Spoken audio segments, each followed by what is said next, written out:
Goku Black. Goku Black is not an alternate universe or evil version of Goku. He is actually Zamasu, a former Supreme Kai apprentice from Universe 10.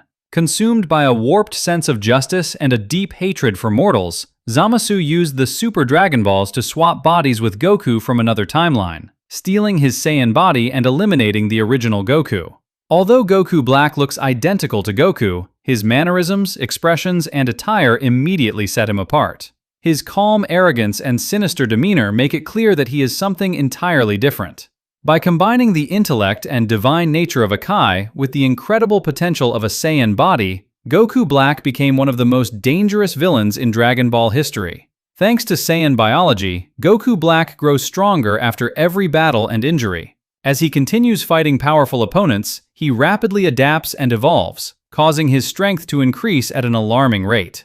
In the manga, he is capable of using the standard Super Saiyan transformation, but his signature form is Super Saiyan Rose, his divine counterpart to Super Saiyan Blue. Because he is an actual deity inhabiting a Saiyan body, his energy manifests as a striking pink and purple aura. In this state, his power initially surpasses that of both Goku and Vegeta, allowing him to dominate their early confrontations.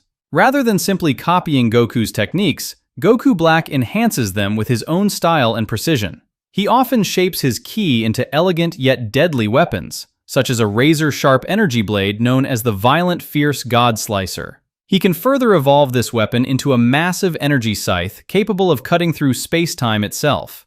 The scythe slashes create dimensional rifts that can spawn numerous copies of Goku Black, overwhelming opponents from every direction. He is also capable of using a corrupted version of the Kamehameha known as the Black Kamehameha, a devastating attack infused with his dark energy. As his battles against Goku and Vegeta intensify, Goku Black eventually joins forces with his future counterpart, future Zamasu. Using the Potara earrings, the two fuse together and become Fused Zamasu, a powerful half-immortal deity whose unstable existence begins to distort reality itself. Menma Uzumaki.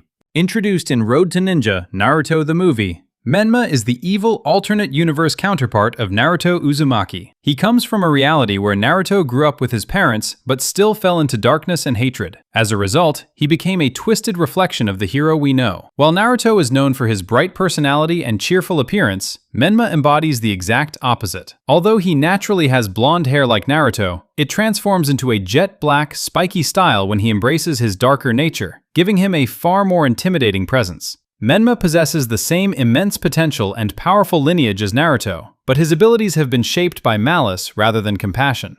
Since he never experienced the loneliness and neglect that Naruto endured, his chakra control appears far more refined and deadly from an early age.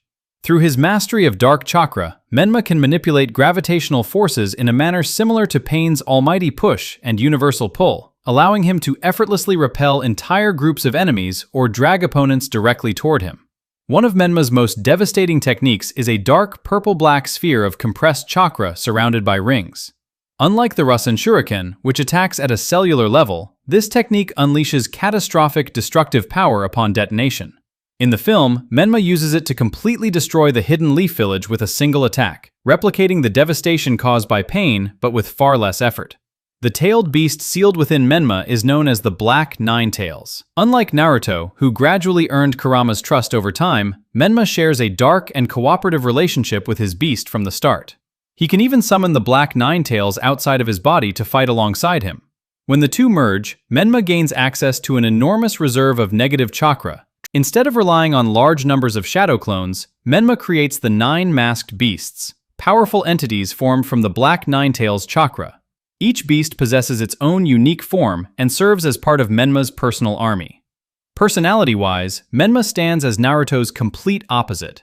While Naruto is loud, emotional, and determined to understand and redeem others, Menma is calm, arrogant, and unsettlingly confident. When Mob enters the mysterious unknown percentage state, it is far more than a simple power-up. It is the manifestation of his deepest emotions, suppressed trauma, survival instincts, and overwhelming psychic power all unleashed at once. While Mob's normal 100% states are tied to specific emotions such as rage, sadness, or gratitude, The unknown percentage exists beyond any single feeling. It represents the part of Mob that has been buried and restrained for most of his life. Unlike many anime protagonists who struggle against an external demon or spirit, Mob's greatest threat comes from within himself. Since childhood, he has deliberately suppressed both his emotions and psychic abilities out of fear that he might hurt the people around him. When Mob is pushed beyond his psychological limits or loses consciousness entirely, those restraints disappear. The result is the unknown percentage state, a force driven by pure instinct rather than reason. This state has no interest in social norms, morality, or even the lessons Mob learned from his mentor Reagan. It is focused solely on self-preservation and the unrestricted expression of its power. Where Mob is normally kind, humble, and reluctant to fight, his unknown percentage state is an unstoppable force of nature. The transformation is visually striking. Mob's eyes become empty white voids, his hair rises wildly, and the space around him begins to warp under the pressure of his psychic energy. He often abandons his usual soft-spoken demeanor, either remaining eerily silent or communicating through an overwhelming inner voice that feels detached from his normal personality. In this state, Mob's abilities reach a level that borders on reality manipulation. He is no longer limited to throwing objects with telekinesis. Entire city blocks can be torn apart, buildings uprooted, and landscapes reshaped simply by his presence. Psychic attacks that would overwhelm other espers are effortlessly absorbed and added to his own power. The most dramatic appearance of this version of Mob occurs during the final arc of Mob Psycho 100. After being struck by a car while trying to save a child,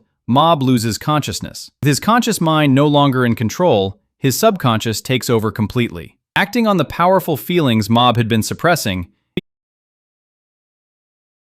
unleashing catastrophic psychic power on anyone or anything that stands in its way. Assault Mode Meliodas. Few transformations in anime are as intimidating as Meliodas' Assault Mode. More than just a power-up, it represents a return to the person Meliodas used to be, the feared warrior who once led the 10 Commandments. For most of his life, Meliodas suppressed his true demonic power.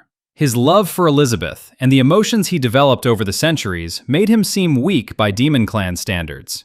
But those same emotions were what kept him compassionate and human.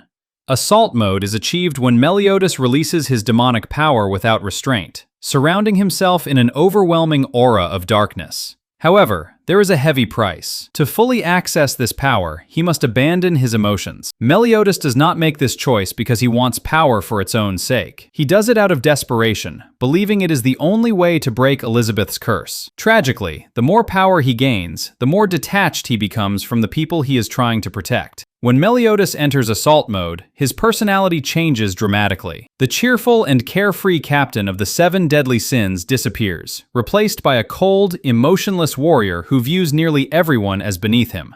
Even his closest friends become obstacles rather than companions. When the 7 deadly sins attempt to stop him, he defeats them without hesitation, displaying a level of strength that borders on overwhelming. His fighting style reflects this transformation. Wrapped in a cloak of pitch-black demonic energy, Meliodas can shape the darkness into wings, claws, and other weapons, turning it into both an offensive and defensive tool.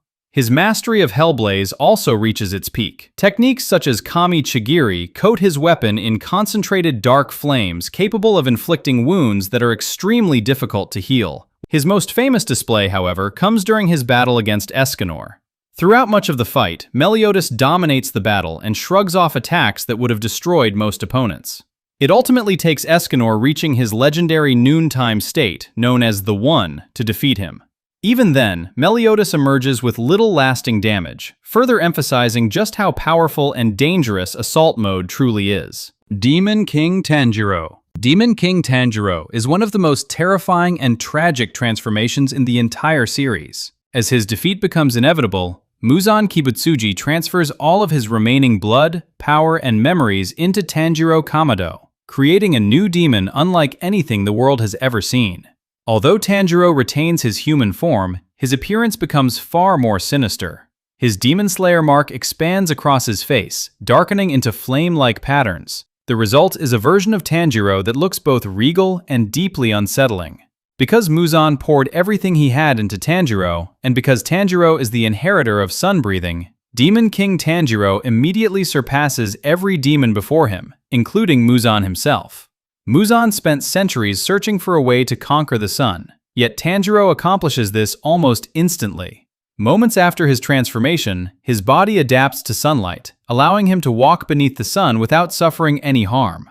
This removes the greatest weakness shared by all demons and makes traditional methods of killing demons, such as decapitation with a Nichiren blade, ineffective. Demon King Tanjiro combines the skill and precision of sun-breathing with overwhelming demonic power. He can also unleash powerful blood demon art abilities, including devastating energy blasts and shockwaves powerful enough to devastate everything around him. Like Muzan, Tanjiro can generate numerous blade-like tendrils from his body. These razor-sharp whips move with incredible speed and precision, creating a deadly defensive zone that makes approaching him nearly impossible. What makes Demon King Tanjiro so frightening, however, is not just his strength but what he represents. Under the influence of Muzan's will, he loses the compassion, kindness, and empathy that defined him throughout the story. Driven by the command to destroy the demon slayers, he acts on pure instinct, viewing even his closest friends and allies as enemies. White. Unlike ordinary hollows, which are born from human souls consumed by despair and regret, White was a unique experimental hollow created by Sosuke Aizen. Classified as a Vasto Lorde-level creation, White was formed using the souls of multiple Shinigami and specifically engineered to infect and hollowify those it attacked. When White encountered Masaki Kurosaki, she managed to defeat it. However, a fragment of White's essence fused with her soul, and that power was ultimately passed down to her son, Ichigo Kurosaki, before he was even born. White serves as a dark reflection of Ichigo's personality. While Ichigo is often serious, cautious, and driven by a desire to protect others, White is aggressive, sadistic, and ruled by pure instinct. One of his most memorable moments comes when he lectures Ichigo about the difference between warriors of equal strength. According to White, victory is determined by instinct, the ruthless, unquestioning drive to defeat one's opponent. He warns Ichigo that if he lacks that killer instinct, he will become the horse, while White becomes the king. Unlike Ichigo, White has no interest in justice, honor, or responsibility. He fights purely for survival, dominance, and the exhilaration of battle. Whenever White takes control, Ichigo's fighting style changes dramatically. His normally disciplined swordsmanship gives way to wild, unpredictable movements, and he uses Zangetsu's cloth wrapping in creative ways, swinging the massive blade like a spinning flail to overwhelm opponents from unexpected angles. For most of Bleach, Ichigo views White as an unwanted monster invading his inner world, while believing the old man Zangetsu to be the true spirit of his Zanpakuto. However, one of the series' biggest revelations completely changes that understanding. It is eventually revealed that White is actually the true source of Ichigo's Shinigami powers and the real Zangetsu. Meanwhile, the old man, who represented Ichigo's Quincy powers, had been suppressing Ichigo's true potential all along. This revelation also recontextualizes every time White forcibly took control during Ichigo's battles. What initially seemed like malicious possession was, in reality, a desperate survival instinct.